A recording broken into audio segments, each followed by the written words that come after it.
Quem foi Carlos Drummond de Andrade? Quais suas obras? O que há de tão mágico na sua escrita? A resposta para essa e outras perguntas você confere na obra A Escrita Arquivo de Carlos Drummond de Andrade, de Leísa Rosa. Bom, eu fiz a minha primeira graduação em jornalismo aí na Unitri, em Uberlândia. Eu acho que eu entrei em 2002 e saí em 2006. E eu sou apaixonada por jornalismo, apaixonada. Eu falo que se eu tivesse tempo para ser uma pessoa que não trabalha, eu ia ficar o dia todo assistindo jornal. Eu acho maravilhoso, apesar de as notícias, na maioria das vezes, serem sempre ruins. E aí terminei a graduação em jornalismo, mas eu queria fazer graduação em letras. Eu não conseguia fazer as duas, né, simultaneamente, porque eu trabalhava durante o dia e fazia o curso aí à noite. E aí depois que eu terminei o jornalismo, eu fiquei um ano meio que descansando de vida de estudante e entrei como portadora de diploma na UFG, aqui em Catalão. Ainda era um campus da UFG, hoje é o FICAT, né, Universidade Federal de Catalão. E aí entrei como portadora de diploma, eu acho que eu fiz uma prova e uma entrevista na época. Hoje, para quem tem interesse em entrar como portador de diploma, eu acho que é necessário fazer a prova do Enem de toda forma. E aí entrei na licenciatura Letras Português, noturno também, e no primeiro período eu tive uma professora sensacional de literatura brasileira, professora Solange, e ela me incentivou muito a escrever um projeto de mestrado. Falou que eu tinha que ir para o mestrado de qualquer forma, e aí eu falei, não, mas eu quero concluir a graduação em letras, eu quero ficar aqui os 4 anos, não vou eliminar a disciplina. E aí ela, não, você já tem graduação, vai para o mestrado. Eu falei, não, Solange, não vou, mas eu vou escrever o projeto. Só que eu quero aliar as duas coisas, jornalismo e literatura. Eu não queria ir para a área da linguística, né? Apesar de eu ser professora de gramática, amar dar aula de gramática, mas eu não queria ir para a linguística. E aí ela falou, me deu uma ideia do Drummond, do livro Boi Tempo, do Drummond. E aí eu li e falei, não, mas não dá para eu aliar jornalismo e literatura aqui, eu quero falar do Drummond cronista. E aí ela me deu uma série de livros de crônicas do Drummond, falou, pode escolher. O que ele mais escreveu na vida foi crônica. Tudo bem que ele foi um grande poeta, mas são mais de 6.000 crônicas publicadas, né, no Jornal do Brasil, no Correio da Manhã. E aí eu descobri um Drummond jornalista que eu não conhecia, porque eu só conhecia o Drummond poeta. E aí eu escrevi o projeto, né, Jornalismo e Literatura nas Crônicas de Carlos Drummond de Andrade. Escolhi, acho que 2 livros de crônica dele, ou não sei, não me lembro mais, acho que 1. O título muito sugestivo, de Notícias e Não Notícias faz-se a crônica. E aí escrevi o projeto, ela falou, tá ótimo, quando for a hora, pode apresentar. Terminei a graduação em letras, me inscrevi para o processo seletivo de mestrado aqui mesmo, ainda era o UFG, Campus Catalão. Passei, né, fiz a prova escrita, apresentei o projeto, fiz a prova de língua estrangeira. E aí entrei no mestrado, tive muita sorte com o meu orientador, nos demos muito bem. Ele era da história, então eu acho que casou muito, assim. Concluí o mestrado em tempo recorde, assim, eu fui a primeira da minha turma a defender a minha dissertação.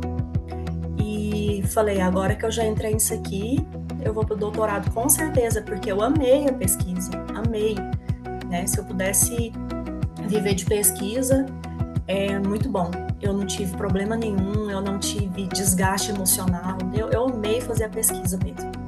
Foram 2 anos muito proveitosos.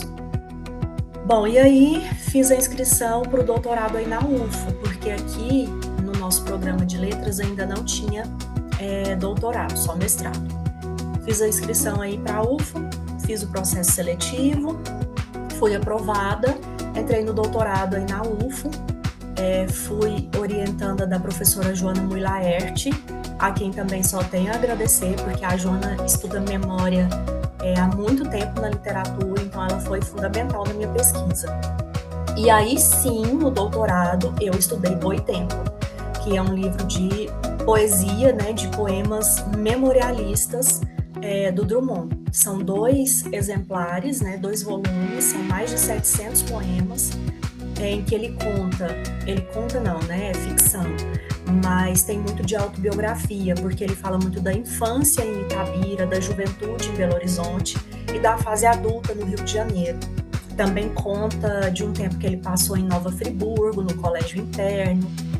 O Drummond era filho de coronel, ele sempre teve uma vida muito confortável, né? O pai era fazendeiro, tinha muito dinheiro, então ele e os irmãos receberam uma instrução assim excelente. Inclusive o Drummond estudou outras línguas, assim, ele foi tradutor, né, do francês, ele traduziu Proust aqui no Brasil, um dos volumes do Em Busca do Tempo Perdido. Atuou como jornalista e como funcionário público a vida toda. E aí eu descobri Boitempo e descobri Confissões de Minas, que são livros em que ele apresenta muito da memória dele, da infância, da juventude, até mesmo da vida adulta. E assim eu fiquei 4 anos pesquisando, né, Drummond, estive em Itabira, apresentei trabalho sobre ele em congressos internacionais, foi também uma pesquisa muito proveitosa. No meio do caminho tivemos uma pandemia, né? A minha defesa, inclusive, foi remota, foi online, porque nós estávamos ainda num período que as atividades presenciais não eram muito seguras. Mas essa foi a única dificuldade, eu ter que ficar longe da biblioteca, eu ter dificuldade para encontrar referência bibliográfica física, não poder estar na UFO sempre, fazer reuniões com a Joana sempre, as nossas reuniões geralmente eram online, depois a defesa online, então essa foi a única dificuldade que se impôs na minha pesquisa do doutorado. Essa é basicamente a minha trajetória.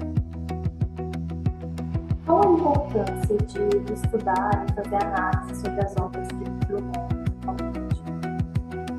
Olha, eu acho que o Drummond ele é importantíssimo para a literatura e para a memória brasileira, porque o Drummond ele é um escritor combativo, ele é um escritor crítico. Por trás dos poemas e das crônicas e dos contos dele, né, ele não é um escritor de romance, mas por trás desses textos dele, ele traça principalmente o perfil de um Brasil mineiro e carioca da sua época. Como ele viveu a maior parte da vida no Rio de Janeiro, né, ele foi para o Rio de Janeiro em 32, se não me falha a memória, trabalhar com o Gustavo Capanema no Ministério, ele traz muito do dia a dia, do cotidiano, das cenas cotidianas do Rio, das décadas de 30 até a década de 80, né, porque o Drummond viveu até 1987, ele faleceu com 85 anos.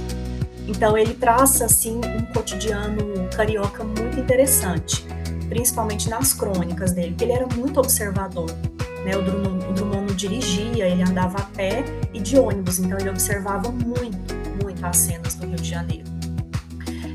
E de Minas, principalmente, porque ele criticou muito a atuação da Vale do Rio Doce, ele criticou muito a expansão da empresa, a extração do minério de ferro, a devastação ambiental. Então ele traz isso muito claro nos poemas dele, né? Não só nos poemas de Boitempo, mas ao longo de toda a poesia e ao longo de toda a escrita de prosa do Drummond. Então, a importância do Drummond é para a história, porque ele traz o contexto histórico, a memória de um Brasil, principalmente Minas e Rio, da sua época. Ele traça esse perfil. Sem contar que ele é muito autobiográfico. Então, nós entendemos muito deste ser humano, Carlos Drummond de Andrade, por meio da escrita dele, que é quase sempre autobiográfica, apesar de óbvio, né? A gente ter sempre que enfatizar que literatura é ficcional, é um texto ficcional, mas a gente encontra muitas características pessoais da família, da mãe, do pai, principalmente, com quem ele tinha uma relação mais difícil, então o pai aparece bem mais que a mãe nos textos dele, da filha, né, do amor que ele tinha pela filha, Maria Julieta, que faleceu antes dele, né, ela teve câncer, faleceu antes dele, poucos dias depois ele faleceu, da esposa e dos netos. Então o Drummond ele traz muito de si, né? Não é à toa que o acervo dele está muito bem conservado e muito bem guardado na Fundação Casa de Rui Barbosa, no Rio de Janeiro, porque é um acervo riquíssimo para contar a história do nosso próprio país.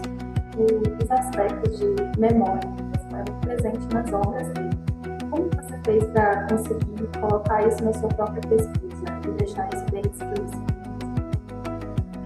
A gente tem que tomar muito cuidado para não confundir, né, a obra dele como biografia, porque a linha é muito tênue, porque eu li muito sobre ele, né?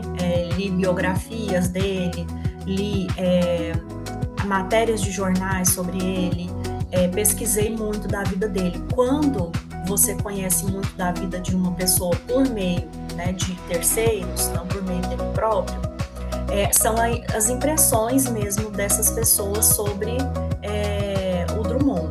E aí, quando você vai para a literatura dele e consegue encontrar essas características, é muito interessante e é muito especial.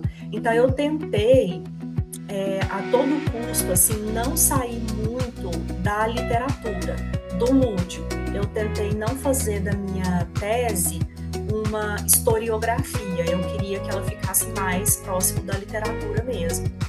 Então eu tentei ser literária e até mesmo quase poética, inclusive na minha escrita. É uma tentativa, porque eu não escrevo literatura, né? Eu pontuo que eu sou jornalista, eu não escrevo literatura, eu estudo quem escreve. Eu não sou uma escritora de ficção, mas eu tentei deixar essa poeticidade até mesmo na escrita. Então, essa memória, para mim, ela é interessantíssima, porque do ponto de vista do jornalista que eu sou, né, eu estou estudando o meu próprio país, eu estou estudando a maneira como uma empresa chegou em Itabira, né, no início do século XX, fazendo extração de minério de ferro, e lá está até hoje.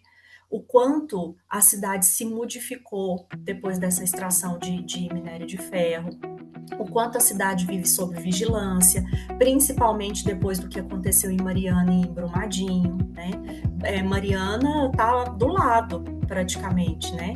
Brumadinho está um pouco mais afastado. Mas é impressionante como a cidade tem rota de fuga, sirene, né? A cidade vive assim, sob um constante alarde, porque a barragem de rejeitos que tem em Itabira, pelo que eu li, é 12 vezes maior do que aquela que se rompeu em Brumadinho.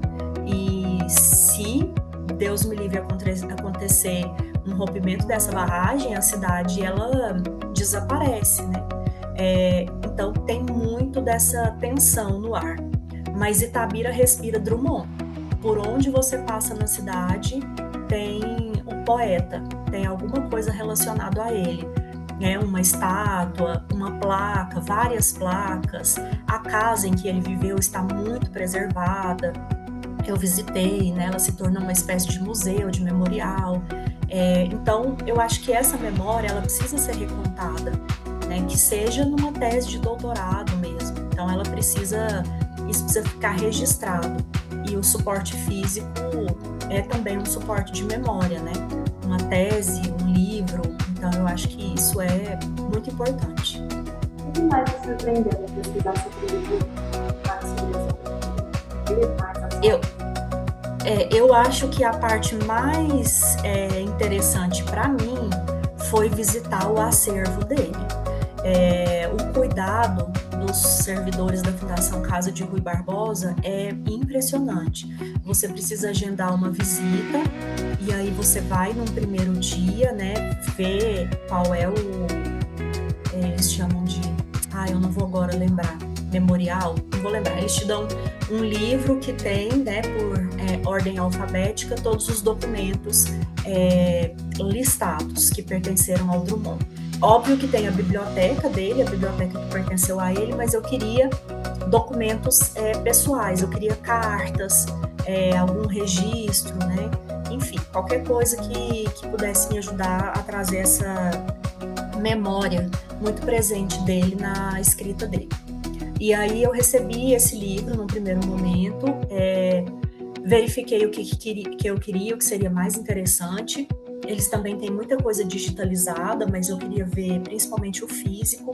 E aí no dia seguinte eu voltei, todos os documentos que eu solicitei estavam numa mesa para eu pesquisar. É uma sala de vidro em que você é observada constantemente, não pode entrar com celular, não pode fazer imagem nenhuma desses documentos. Você não pode manusear sem luvas. Se quiser fazer alguma anotação, pode, mas então eles te dão um lápis e um papel, né? Você não pode fotografar nem digitalizar nada. E eu achei muito interessante o cuidado que eles têm com esse acervo do Drummond. Então eu li cartas que ele recebeu, eu li cartas que ele escreveu, eu li rascunhos, né? Então isso para mim é riquíssimo. E também eles têm um acervo digitalizado de crônicas muito bom, né? Praticamente todas as crônicas que ele escreveu no Correio da Manhã e no Jornal do Brasil, eles digitalizaram os jornais e tem esse acervo digitalizado. Então eu também tive acesso a isso, porque são crônicas que nem todas estão em livro, né? Nem todas foram para o suporte físico. Então eu pude ter acesso a isso na Fundação Casa de Rui Barbosa, lá no Rio de Janeiro. Para mim, eu acho que essa foi a parte mais interessante da pesquisa. Em relação aos poemas, às crônicas, qual deles mais te atingiu? Você se sentiu impactado? Olha, eu acho que o primeiro volume de Boitempo é muito significativo, porque ele fala da infância. E eu não consigo imaginar, assim, esse livro, eu acho que ele é da década de 60, como que ele tinha, né, uma memória tão viva das fazendas onde ele morou, dos vizinhos. Ele traz os nomes das pessoas mesmo, ele não inventa o nome das pessoas. Então tem o santeiro Alfredo Durval, que realmente existiu em Itabira, tem o nome, né, dos primos, dos vizinhos, dos padres, ele lembra o nome dos padres que viviam em Itabira na época, o nome das fazendas do pai. Então é uma memória muito rica para uma pessoa que já estava com mais de 60 anos, né? Lembrando da infância, de coisas da infância, porque ele só viveu em Itabira até os 10, 12 anos, mais ou menos. Depois ele se muda, ele vai para o colégio interno, depois ele se muda com a família para Belo Horizonte. Então ele vive só a primeira infância em Itabira mesmo. E essa primeira parte de Boitempo é praticamente só sobre a infância. A juventude, o colégio interno e a juventude fica no volume 2 de Boitempo. Então são poemas que trazem retratos da casa, ele descreve a casa, e quando você entra na casa, você percebe que a descrição é muito fiel, né? Dos quartos, do quintal, de onde ele costumava ficar. Então, assim, existe uma descrição muito fiel, mas ao mesmo tempo muito poética da infância dele em Itabira. Então é impossível você não fazer a comparação, né? A escrita dele, apesar de literária, de ficcional, ela é sim autobiográfica, ela é um suporte de memória mesmo para ele. Mas mudou em você depois de estudar sobre as obras dele, estudar sobre ele? Eu não consigo disfarçar minha paixão pelo Drummond mais, né? Para mim, eu que sempre fui muito fã do Machado de Assis, ainda sou, para mim ele é um grande gênio da literatura brasileira. Eu não consigo mais disfarçar o meu amor pelo Drummond. Tudo que diz respeito ao Drummond me interessa. Eu acho genial a maneira como ele traz, né, de forma tão poética a vida dele para a literatura. Eu não tinha me deparado com um escritor que seja assim tão fiel a si mesmo como o Drummond. Então eu acho que me mudou como estudante mesmo de literatura e me mudou como ser humano, porque eu vi que é possível, né? Até mesmo de partes tristes, de tragédias, você trazer algo de bonito, algo de especial daquele momento, né? Tem um poema, por exemplo, que ele fala da morte dos irmãos, porque, se não me engano, eles são 6 irmãos, mas a mãe teve 14 ou 12 gestações, então foram muitas perdas. e ele vai fazendo a chamada, assim, dos irmãos no poema, né? Fulano viveu 3 dias, fulano viveu apenas algumas horas, e isso ficou muito bonito, a maneira como ele expôs, por mais que seja uma tristeza, né? Uma perda muito grande, ficou muito bonito na escrita dele. Então, acho que isso muda um pouco a gente, da gente tentar ver algum tipo de beleza, né? Algum tipo de sutileza numa tristeza, né? Como é a perda, como é a morte, por exemplo. A escrita dele é fantástica. Eu acho que todo mundo deveria conhecer a escrita do Drummond. Não é uma poesia qualquer, né? É uma poesia narrativa, acima de tudo, porque ele conta histórias por meio dos poemas. Não estou falando só de Boitempo, eu estou falando da obra dele toda, né? Desde Alguma Poesia, que foi o primeiro livro que ele publicou, até Farewell, que é um livro póstumo, o Drummond traz essa poesia autobiográfica de uma maneira muito intensa. Então, eu acho que isso me mudou como ser humano mesmo. E como foi o processo para transformar sua tese em livro? Essa parte foi um pouco complicadinha, porque eu não queria muito mexer no estilo da escrita, mas um livro ele tem que ter um estilo menos científico, né, do ponto de vista da pesquisa científica. Não precisei mexer muito na escrita, não, mas como eu trazia na minha tese poemas na íntegra, isso foi barrado, né? A família do Drummond ainda recebe direitos autorais, ele tem 3 netos que são os responsáveis pela obra dele, né? Ainda não fez 70 anos da morte dele, então ele ainda não é domínio público, e ele tem contrato com a editora Record. Então, para eu trazer esses poemas na íntegra e publicar isso em livro, eu teria que ter a autorização da editora Record, porque senão fica parecendo que eu estou tentando concorrer com eles, né? Trazer a obra do Drummond na íntegra no meu livro. Então, eu fui aconselhada, né, a tirar partes dos poemas que estavam na íntegra para eu transformar isso em livro, porque assim, nós tentamos realmente contato com a editora, mas nós não obtivemos resposta. E aí eu precisei fazer isso. Eu não pude apresentar poemas na íntegra por conta de uma questão de direitos autorais. Mas eu acho que não diminuiu a escrita, não perdemos muita coisa em relação à escrita, não. Porque as pessoas podem ir ao livro e podem pesquisar o poema na íntegra, caso elas tenham curiosidade. Eu espero, bom, eu publiquei porque, primeiro, foi um edital da Edufo, eu não ia ter custo nenhum com isso, ia ter uma publicação em formato livre no meu nome, né? Então, eu achei interessante ter essa publicação em formato livre. Segundo, porque eu posso ser referência bibliográfica para alguém que venha pesquisar memória, arquivo, literatura drummondiana. Então, pode ser que, né, da mesma forma que eu pesquisei referências em outros autores que também tiveram o mesmo caminho que eu tive, né, primeiro mestrado, doutorado, pós-doc, esse meu trabalho também pode servir como referência bibliográfica, né, quem sabe. Então, o que eu espero é que haja pessoas interessadas em Drummond, que a tese, né, o livro tese, sirva de pesquisa, e que bom que ele está aí disponível, né, disponibilizado em formato e-book, é muito mais fácil de ser acessado, fica acessível para todo mundo, principalmente para essa geração que vem agora, que está muito mais acostumada com o digital que a minha geração, por exemplo. Queria agradecer a você por ter aceitado, né, conversar comigo. Eu que agradeço. Parabéns, a obra realmente eu fiquei com muita vontade de ler sobre, e ler cada vez mais sobre o mundo, porque eu li algumas crônicas, alguns poemas, mas nunca tinha me oportunidade. Sim. Eu acho que é uma oportunidade para fazer isso. Sim, Boitempo é lindo.